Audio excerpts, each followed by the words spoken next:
I'm the cap. I'm the uncle with the big mouth in the family. Yeah. Don't mind it. Talking shit. Damn her. Liquor talk. I ain't drunk. Get drunk. Who? Nah, you been on. With your sister? Well, She gonna fix me some Easter eggs. Every song. And we didn't force every song came natural, but all those songs you just heard, we didn't cut not one. We went to the studio, we walked in there, Reek had something on the grill. He had 2 or 3 blunts rolled up. He had a fifth of 1800. We brought in beer every day, Red Stripe, Coronas, whatever. And we fellowship before we start making a record. We sat there for 2 or 3 hours. We just listened to the kick and the snare and the hi-hat. I definitely. And as we smoked the blunt, he went there and added a track. We smoked another blunt, he went there and added the bass line. And then the musicians came in. And then by the time that happened, it was 4 or 5 hours into the session. And then we started laying our verses down. And then that was it, we left.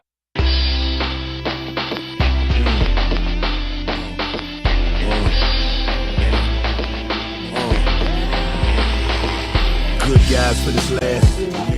In that type of world, and then mixing music together. So it was kind of great that you guys had like the good and evil, and then the karma. And it was, I felt like it was way more than the physical world and what's going on in modern. Never look your way. Never who's performed on the same stage, but drove cross country 2 whole days. Facebook pics along the way. People we met, what they say. I wanted to have a favorite in my opinion. It's your mood. It's one of them, a project like this I would call like a mood album. Just, you know what I mean? It really depends on what's your mood of the day, your time of the day. We know I've been through something. Only the strong will survive the struggle.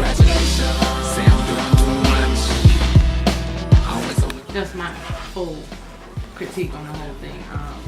I love it, yes, because it's about life. I love that. Like, from start to finish. Like, even a lot of times, artists don't put out the lessons that they learn.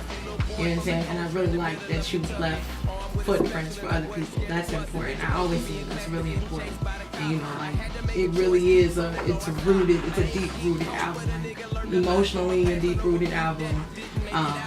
You know, just all the way through. Even though it has its ups and downs, we do go out and party, but it is. The history of the Nappy Roots, y'all been down since '95. Man, that's a long time. That's a long time again. Y'all veterans. I know that you've run into some situations in the industry, and what are some lessons that you've learned in business that might be useful tips for an unsigned upcoming artist? Man, 10 years of winning and losing and winning again and losing, you learn a lot of what not to do. And the first thing I would say is, and not just in music, but whatever venture of business you're trying to do, is educate yourself, man. You got to learn what's going on before you jump into it. You might jump into a water that's too hot or too cold, and that'll cost you your life, you know what I'm saying? And this music business is unforgiving. You know, if you don't have God in your life somewhere, somehow, if you don't believe in something or stand for something, you're going to fall to the evils. Because the money, sex, and drugs will get you caught up real fast. And you forget the reason that you're in here. And it's supposed to be, you know, for the making music. So I thought, you know. But you know, a year into that, you start like it's just for the weed. It's just for the women. You know, it's just for a lot of things that are materialistic and not really real. So I say, educate yourself and keep God in your life is what I would say, as far as to someone trying to get into the game. Vito would say, strength is in numbers. Like, if you take this one finger and you point up and you do it as fast as you can, if you hit something, it's gonna break. Not that, but your damn finger. Put it together. Put it together. Then do the same shit and tell me what happened. Break your wrist. Break your wrist. Break your damn finger, don't go more. But you hear what I'm saying, though. You know what I'm saying? These damn fools trying to make the fuck out of me. Don't play no trick shit.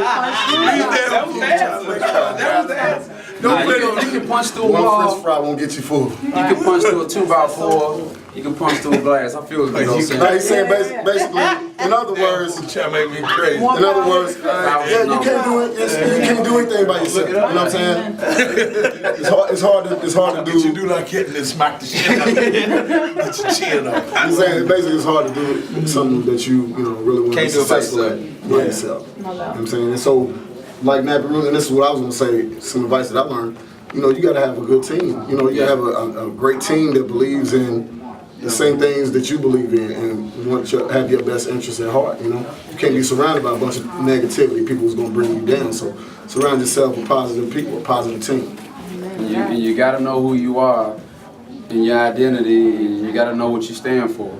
Because if not, you fall for anything. You know, this is a cutthroat business, and if you don't know who you are, that gives opportunity for somebody else to say, look, this is what we want you to do. This is what we want you to be. And then, you know, before you look up, you don't know where you at, why you even doing it, who you are. You got a dress on. So go in with your principles and your head on straight, and you be alright. No doubt. And I got that what y'all just talked about through Good and Evil and Nappy You Here. Like, I like that, you know, Nappy is real cohesive. You guys are collective. You know, you can tell. I was just talking to him about it. You know, it's like you can tell how family. You know, how much you guys are family and how much you respect each other. You know, I feel like that's super, super important. Takes time. Respect each other. Yeah, I'm sure. 16 years. That's enough time. First year, you know, it was we cool, but you know, we just cool. You have to really go through something with someone to really know that this person's gonna be there for you. You can count on them and depend on them. You can rely on them to save your ass even when you can't save it yourself. So what you're saying is a test. You don't never know if you got a strong fist unless the storm comes. You gonna hit them. There's no way around that. It's called life. It's called living. True story on that. True story on that. And I want to talk about the album a little bit, nappy.org. Dropping September 27th, you know. Make sure everybody go get it. Yeah, September 27th. Now, congratulations, which dropped July 13th online. Right. Again, awesome track. You guys talk about striving for the best in yourself no matter what the obstacle. So what has been the hardest part of recording? This project? Yeah.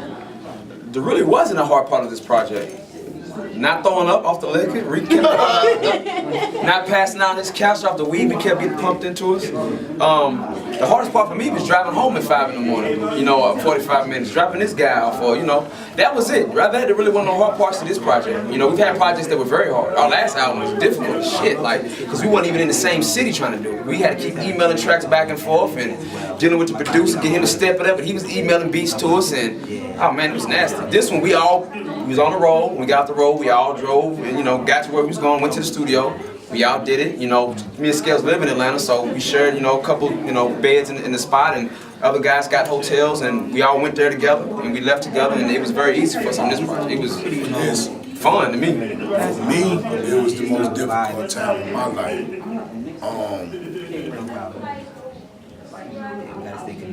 You know, you be in a family situation. And to get it all in this business, you got to risk it all. And I would never gamble unless they was with me. You know, so I guess I lost my family life with that, you know, young children in that situation. But this is my best foot forward. And I'm standing in, if it all went bad and it all went south, I'm standing in the Universal building in New York City. And I got the greatest album of my life that I can put forward this year, and a testimony of what's gonna come, and like I said, everything's just a test, and how you don't even know if you're strong if you ain't been tested, you know. So this album was a little difficult for me, but it made my pen move a lot more than it has moved. I think we all had problems, and like I said, with Vito, you know, we all went through that with him, you know what I'm saying? But at the same time, you know, as far as recording was more therapeutic, you know what I'm saying? Like we really didn't have to worry about, we didn't have much stress at all, you know? So my thing that was the hardest part for me was, you know, that damn driveway, the rate going, you know, trying to navigate through them trees and all that, and walking up that damn hill after we got out of the studio. Other than that, shit, we had a great time. For me, you know what I'm saying? It was a great time, very therapeutic. This is our church. You know, we don't get to go to church. Well, I don't get to go to church like I would like and like I need to. From drinking on Saturday night. I ain't had a drink in 4 days. Well, actually, I had a drink. I had a shot of Jack. He live you want to on his next camera. You better not say that. I got one shot. She just saw you with Jack Daniels. I had one shot of Jack. But before that, you know, I was 4 or 5 days sober. Everybody knows me. Starting over. Knows Clutches. He's from Wet County. He's from a wet county. But, you know, these are my brothers, and Man, this is, like I said, this is our church. You know, this is our church. And when we rap, that's us walking up to the preacher and testifying. You know? When everybody looking at you funny like that. So, man. Yeah. No doubt, no doubt. And I also grabbed that from Easy Money. You know, you guys working with Organized Noise. You know, I'm glad. I mean, that sounds amazing, first of all. And shout out to Outkast and Goody Mob. That's what's up. I think that's an awesome step forward. And, you know, it seems like y'all are real comfortable. You know what I'm saying? You're real comfortable, made it real easy. We just found family, you know. It's like, I use this now just like a family reunion. You know, you go there with your family, and you know, you got family over there, you know they related to you somehow, like second, third cousins or something like that, and you meet them, and y'all have the same kind of things in common. They might be a little older than you, but you know, as everybody's over playing kickball or whatever, you smoke, yeah, let's go. And then you just start building and you're talking, like, man, you might live in so-and-so county, I might live in this city, but we have the same things in common. So, you know, let me get you know, we're gonna kick it. We're gonna hang out, and now I just found a whole nother set of family I never knew I had. And that's what it kind of feels like to me, is finding people that you know exist, but you never thought you was gonna meet them, and then you meet them, and you realize they're exactly like you thought they were, and exactly like you are. And it weighs up even, just like that. Expectations and assumptions get thrown out the window. You just meet them for who they are. And like now, like, you know, I stay in Atlanta now, and Scales does too, but I just go over, I ain't got shit else to do.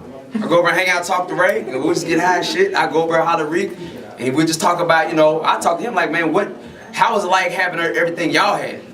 Because they had a bunch of shit and lost it. And they got it back and they lost it again. They do, you know, same thing. It's like, man, what does y'all do? How does y'all get past the hard parts? And, you know, we talk, man, they like, you know, a couple years older than us, but they're not too much older. They're not like uncles, they're like cousins. And we're family, even though they're the Dungeon family, and we're Nappy Roots, and we're family. We're like country cousins and related by Southern music and the love of music and making great projects, and that's kind of what it is. Amen to that. Amen to that. And we also definitely believe in giving back to the community, you know, the whole Reach One, Teach One. And you guys are coming out with a 7-week camp that encourages middle school children to strive for higher education by taking them to different campus grounds in Kentucky, which I think is awesome. What's the camp going to be called, and how will parents be able to enroll their kids in that camp? Oh, well, pretty much it's Nappy Roots Day. We got our own holiday in the state of Kentucky, given to us by Paul Patton, the governor, former governor, back in early 2000s. I think it was 02, 03 or something. Somewhere around there. So every year we do a free concert. We talk to the kids about staying in school and, you know, listen to their parents and, you know, try to do better in school and go to college at least for a year, because we hooked up there, and if you don't go, you never know who you might meet. But to take it bigger than that is actually taking the kids to the college and showing them, you know, really just little life skills and showing them how to communicate with each other. Some kids are going to be troubled. Some kids are going to be, you know, lacking funds to do certain things, and certain kids are going to be geniuses and just need that little thing over the top. And we're going to put them all together so they all know how to relate to each other. Different schools learn how to, you know, communicate and network, because your network is what's going to keep you alive for the rest of your life. That's the net, you know, and that's going to allow you to work. You know, and we learn that just going to college. And if you don't have that, you got to find out, you know, relationships other ways. But if you can do that in high school and get that already in mind, so when you go to college, your brain is on networking immediately, man, if we'd have done that, if I'd have done that early on, oh my God, I'd have been a genius, man. And actually, it's we're doing 10th and 11th graders. You know, we're getting 10th and 11th graders and taking them to college. And it's like we the big brothers. We big brothers. I'm the youngest in that group, so they my big brothers anyway. So I know it's effective. But you know, it's our just chance to get back. It's called the I Love Kentucky Tour, and we're gonna be starting it next September. Shout out to our girl Erica Harrison too. Oh. Nice, nice. And you guys have been touring a lot, but we wanted to know, what books do you read and recommend to anyone? I like Zane. I like how she talk dirty in the book. I like her dialogue. But 48 Laws of Power, I try to skim through that, and Skinny put me on the Donald Passman. You know, all about the music bit, blow it off a little bit every now and then. I hit him in. You know, I put on my good glasses, you know. That son of a bitch, you know, and then, you know. But anyway, you know, those are some of the books V read. Where you at with it? I haven't been reading much. Well, I read like short writings, news, technology, just keeping up on politics, stuff like that. Not a lot of literature I read, but you know, I keep up with what's going on. And yeah, that's pretty much it. I hadn't read no books, to be honest. I'm actually reading a book right now. I've been working on it for a while. I've been busy doing this, but the 4-Hour Work Week by Timothy Ferriss. It's pretty good. Like how you can condense your whole, you know, every day you can condense that so you ain't gotta work 40 hours a week. You can just get what you gotta get in like 4. I haven't really got into 4 yet. I'm right around 10. If I just get up every day doing the same thing and really just knocking everything out by 2 o'clock, you know, and then after that I go to the studio and do what I do. So it's a pretty good book. I tell everybody to check that out. The 4-Hour Work Week. Nice, nice. I haven't read a book in a while, but my last book that I did read was Dreams from My Father, Barack Obama autobiography, and it was a very enlightening book, and it pretty much, you know, opened my eyes to what Barack Obama, our president, what his plans are. You know, he's playing chess while his opponents, the Republicans, are playing checkers. So, you know, I know a lot of folks are losing faith in him, and they don't understand what he's doing. But if you read that book, if you read that book, that'll let you know, pretty much what his game plan is. For me, Be Still, the last book that I read, I'm still reading, it's called Rich Dad, Poor Dad. I don't know if y'all heard about it or read it.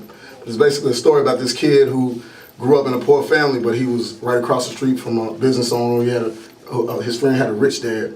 And so he would learn things from his poor dad, like, his poor dad be like, son, we can't afford that. Don't think about that. Then he go over to his rich dad, and his rich dad be like, well, let's figure out how we can afford this. You know what I'm saying? The mentality of rich and how they stay rich, and poor people and how we stay poor. And then another thing that I suggest everybody read is the Willie Lynch letters. I don't know if you've read those or not, but man, it's powerful. I turned my mom on to it. You know what I'm saying? Like, you gotta definitely read those letters. She can't read. Anyway, I'm talking about my mama, not his mama. I'm talking about my mama, not his mama.